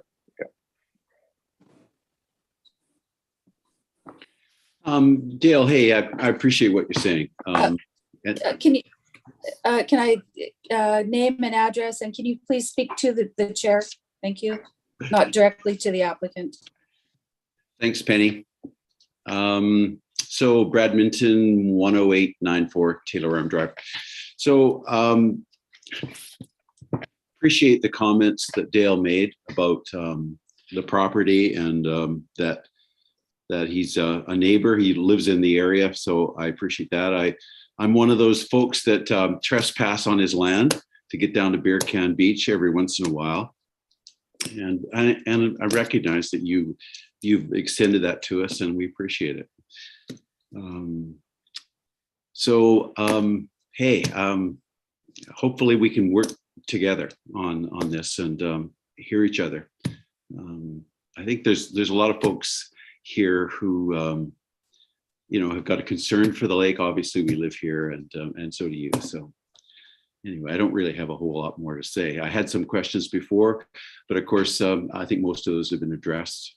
So thanks for this opportunity to speak. Thank you. And I see Wayne Smith, your hand is up again. Is this new question or? Yes. Okay, thank you. Go ahead. Am I audible now? Yes. Thank you. I just wanted to endorse the earlier comments that were made by Dr. Khan and Janet. I think Larry has hit the nail on the head, and the folly of this particular application is it's a piecemeal application, and what has to be a concern is water access, and how is that arranged to anything that might occur in the future. That's why you can't do a small portion of the property, because that would result in the loss of water access. And it's not sufficient, with all due respect to the developer, to say, well, I have no real plans to develop now. Well, all that is subject to application for rezoning in the future. And also, we all know that property changes hands. New owners aren't obligated with respect to previous positions. So I just think that Larry said it very well. That's what the real concern is. It has to be looked at as a whole, not a small portion, because if that small portion is dealt with and altered in any way, all the water and water access is lost potentially to all the rest of the properties, potential properties. Thank you. All right, thank you. Dale, you would like to speak? Yes, to Wayne's comment, everybody's worried about water access. There is no water access right now. If I develop the 5 lots, I now have water access for the public. So what is it that you would like? And we're not talking about the other 50 lots. We're talking about the 5 lots and what's existing there. Okay, thank you. I can make a comment again, please, William Buchanan. Okay, I'll accept that. I understand that the ACRD requested a conceptual plan as part of this application to move forward, but in that conceptual plan you have put together 50 lots. And again, you spoke of it, and Helen also commented about it, in that it's you're providing a single path down to the lake for that. So yes, the lots aren't there now, but in the future, if 50 lots are there and there is no adequate access other than a single walking path down to the lake for those 50 lots, where are those 50 lots? Where are the people from those 50 lots going to access the lake? They're going to go through the other public accesses right now, which is going to impact the traffic. It's going to impact everything with respect to that. So I guess the request for the ACRD for you to put together a conceptual plan allows them and allows the public to look at that and start asking questions as to what and how this is all going to impact things. And it's evident in here that is in fact the case. So again, part of that conceptual plan moving forward, and my suggestion is for a third hearing to take place, and that conceptual plan be altered to incorporate a greater access to the lake as part of those 5 lots. Again, what everybody else is saying is once you approve those 5 lots, any extra access is moot. We won't be able to gain any further at that point. So thank you. Okay, thank you. I feel like we're sort of going around in circles here. I'll take Rob Milton. Robert Milson, 10912 Taylor Arm Drive.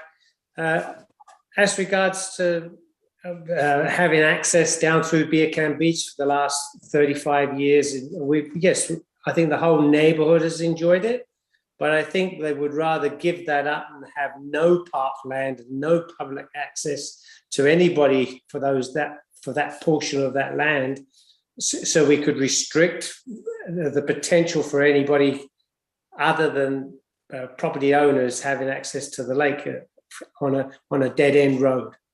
And that's my, I think we're getting hung out about having access to the lake. Well, I'd rather they didn't have any access to the lake. I think the problem with not having access to the lake is the whole community will feel the impact from the people who are already using Beer Can Beach, but just a comment.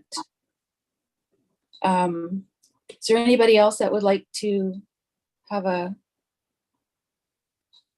comments? Dawn?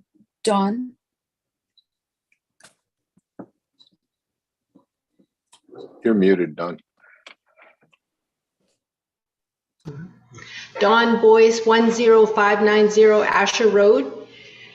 If you look into livable communities and study what the reports they have on what constitutes a livable city, walkability is huge, and access to natural resources is huge. And once a community makes access, then more people come, and then they can have block watch or neighborhood watch. The more people are there, the more people who want to do bad things in that area feel more uncomfortable. They feel eyes upon them, and they are less likely to feel emboldened to do bad things when other people are watching, when they think somebody is going to come along and say, hey, don't litter here, don't break glass here. People, once they have access, they now take a little more responsibility. Thank you. I have Bob again. Is this new information? Yeah, I didn't realize I was living in I live in city. I thought I was a rural property owner. Oh, cut it off now. That's getting ridiculous. Well, so she. Okay, thank you. Would the applicant like to have any last comments here?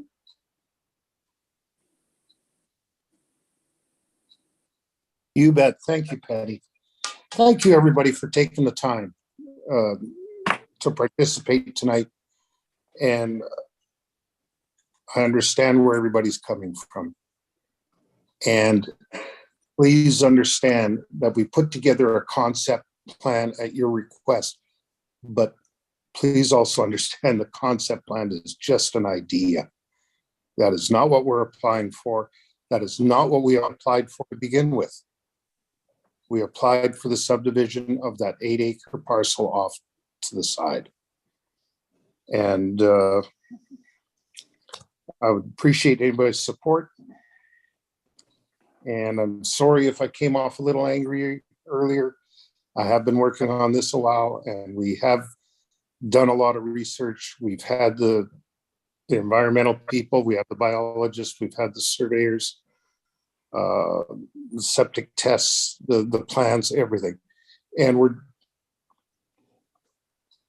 doing everything that VHA and the Ministry of Transport and ARCD and the neighbors can appreciate.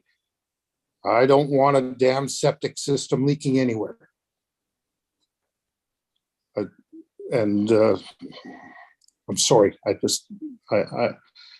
I would never abide by that. And thank you all for taking your time. I do appreciate listening to everybody. Okay, thank you, Dale. I see Larry's hand. Is this new information or is this? Yeah, it is. I think it's new information. The question I have is, if this conceptual area is not going to be developed, why has there been so much exploration work, which I'm sure is very expensive, done on that particular property?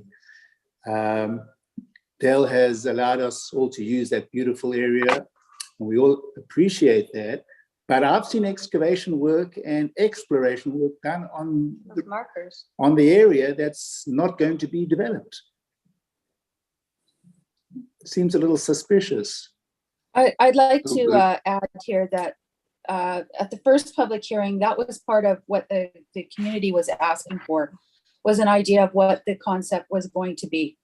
So the board took that information from the first public hearing, and that's what they went back to the applicant with, was to asking for that conceptual idea of what is going to happen, because that was the question that came from the first public hearing. So I just like to comment on that. That's where that came from, is that the board actually asked for that. Because of the I appreciate that, but if it's only conceptual, why's the action boots on the ground, so to speak, in something that's conceptual? It seems as if it's going to be developed. Okay, can I refer to staff then? Sure, and I was just going to comment. So again, I know it's been a while since I introduced the application, and I put a map showing the area that's subject to rezoning, the balance of the property that is A3, and the portion of the property that's RA1. So if any development, the concept plan would require the balance of the property that's zoned A3 to come back through a rezoning application. And we would have, the information that people are talking about at that time for the balance of the A3 portion of the property. So, I mean, if that comes back for any sort of development we have to hold another public hearing.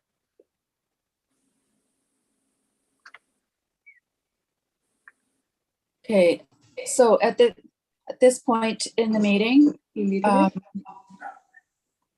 there's any new information, any new questions, I'd be acceptable to answer or to have someone ask.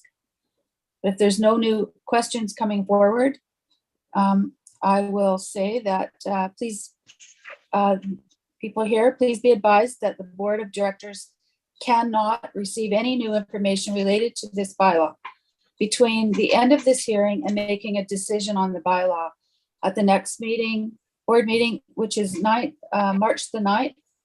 If any board member does so, the hearing would be invalidated and would have to be held again. But with that in mind, is there anyone who has any final comments or questions?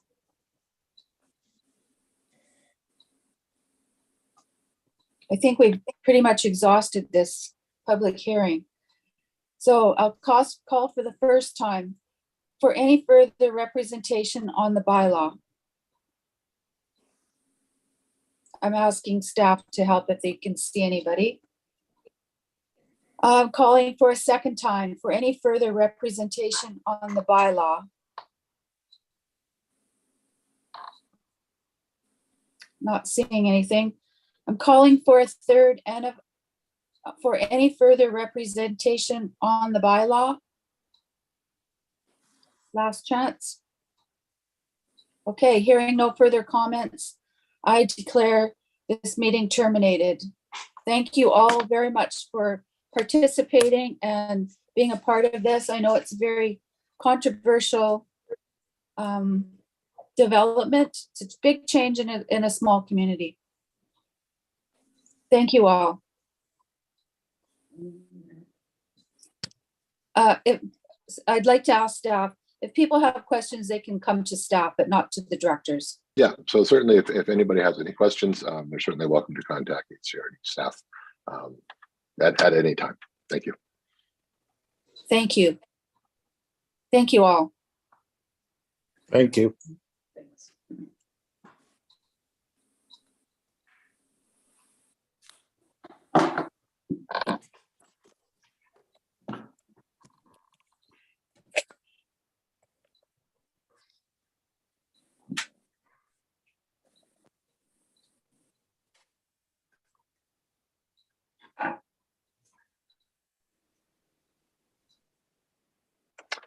We've stopped recording.